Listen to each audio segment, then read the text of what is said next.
This is a story of powerful figures mocking a man in cheap clothing. Let's go through this story and unravel what happens next. Let us begin. The air in the lavish ballroom of a high-end New York City hotel hummed with anticipation. Gold decorations gleamed under the soft light of chandeliers, casting a warm glow on the elegant flower arrangements. In the center of it all stood James Clark. He wore a simple, off-the-rack suit that looked out of place in the sea of luxury, and he watched the entrance with a quiet, patient expression. The silence was broken by the arrival of three figures whose attire screamed wealth and status. Marcus, Leo, and Sandra, all CEOs of successful multi-million-dollar tech companies, strode in. "Well, the place certainly looks the part," Sandra commented, running a hand along a velvet curtain. "I swear, if this anonymous founder is some 20-year-old kid who got lucky with an algorithm, I'm going to be furious. Who cares if he's a kid, as long as the money keeps flowing?" Leo chuckled, straightening his designer tie. "Our profit margins have grown 30% since we partnered with Apex. I'd shake hands with a golden retriever if it kept those numbers up." "Relax, both of you," Marcus said with a confident smirk while adjusting his cufflinks. "Let me handle him. I know how to talk to these tech geniuses. You have to speak their language. Disruption, innovation, and most importantly, money. He'll be eating out of the palm of my hand." It was then that Marcus's confident gaze fell upon James. He stopped, and a look of distaste washed over his face. "Speaking of which, what is that?" he whispered loudly, nudging Leo. "I think the waitstaff is getting a little too comfortable." They approached James, their steps echoing a shared judgment. "Excuse me," Sandra began, her voice dripping with condescension. "The staff entrance is around the back. You're a bit early for your shift." James simply smiled. "Oh, I think I'm in the right place. Welcome. I'm glad you could make it," Leo scoffed, stepping forward. "Listen, pal, welcome is what we say to you. What agency are you with? We're expecting some very important people, so you'll need to stay out of the main area until the event begins. I can assure you, I am supposed to be here," James said, his calmness unruffled. "My company organized this event." Marcus burst into a hearty laugh, turning to his friends. "His company? Did you hear that, buddy? Do you have any idea what the floral arrangements alone cost for a party like this? You wouldn't even know where to begin." "And that suit," Sandra added, circling him like a vulture. "It's polyester, isn't it?"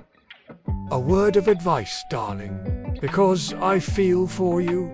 Fabric matters. You can't project success when you're dressed in failure." "I appreciate the advice," James said, his eyes holding a steady, unreadable glint. "But I've always been more interested in the character of my guests than the fabric of their clothes." "That's a cute line. Very noble," Marcus sneered, stepping directly in front of James, blocking his path. "But this is the real world, and you're in way over your head. I get it. You're trying to climb the ladder, maybe catch the eye of someone important. It's admirable, in a sad sort of way." Marcus pulled a crisp $100 bill from his money clip and held it out. "Here, this is for you. Go buy yourself a real tie and some confidence. Just don't try to use it here. Not tonight." James looked at the offered money, then at the three smug faces before him. The disappointment in his eyes was profound. He didn't take the bill. Just then, the main doors swung open. Anna, the Chief Operating Officer of Apex Innovations, and David, the Chief Financial Officer, entered. They were the very picture of corporate power. The arrogant trio's demeanor shifted in a heartbeat, their faces lighting up with sycophantic smiles as they rushed to intercept them. "Anna, David, the Titans of Apex, You both look like $1,000,000, Marcus gushed, positioning himself between them and James. We were just clearing out some of the event staff before the real party starts. Anna looked past Marcus's shoulder, her sharp gaze landing on James. Her expression, cold a moment ago, soft with immense respect. She and David walked right past the stunned trio. The event staff you're clearing out happens to be the man who signs your checks, Anna said coolly without looking back at them. She stopped before James. Sir, my apologies for the reception, Mr. Clark, David added with a respectful nod. It's good to see you. A wave of cold realization washed over Marcus, Leo, and Sandra. The blood drained from their faces, and their mouths fell open in stunned silence. The name Clark, James Clark, echoed in the sudden quiet of their minds. The man they had mocked, the man they had tried to tip like a servant, was the very founder they had been so desperate to meet. As they stood there, paralyzed by their blunder, they couldn't possibly understand the man they had just insulted. They couldn't know that James Clark was the son of a steel worker and a waitress from Ohio, a boy who grew up watching his hard-working parents get looked down on for their simple clothes and humble jobs. They couldn't picture him as a young genius, betrayed by a flashy business partner who valued expensive suits over solid work. A betrayal that taught him that the corporate world's obsession with image was a cancer. And they certainly didn't know that Apex Innovations was built on a single, burning principle, that a person's worth is found in their character, not their clothes. He had remained anonymous for a decade, just to prove it, and this party wasn't just a celebration. It was the final test of that philosophy. The humble observer was now gone, replaced by the powerful CEO who held their futures in his hands. James's voice, now laced with an icy authority, cut through their shock. You thought what? He asked. That the man who built a billion-dollar company from nothing would be wearing a $10,000 suit. That my worth is measured by the brand of my watch and not the value of my character. He took a step forward. The three CEOs seemed to shrink before him. For years, I stayed anonymous for this very reason. I wanted partners who shared my values, partners who see potential in people, not in price tags. In 5 minutes, you've shown me exactly who you are. He shook his head with finality.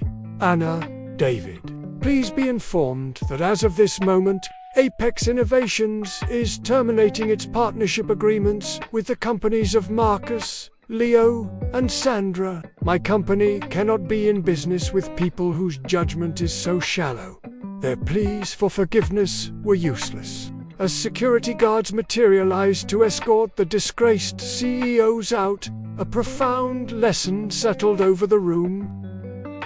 Later, as the party began to fill, James stepped onto a quiet balcony overlooking the glittering city. He leaned against the railing, the powerful CEO persona replaced by a weary disappointment. The glass door slid open, and his two oldest friends, Anna and David, joined him, standing with him in the silent night. I guess some things never change, James sighed, his gaze fixed on the horizon.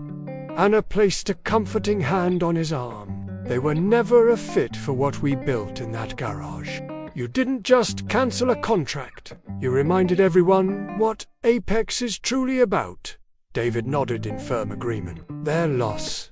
Now, the real partners are waiting for you inside. Let's go celebrate with them. A small, genuine smile finally touched James's lips.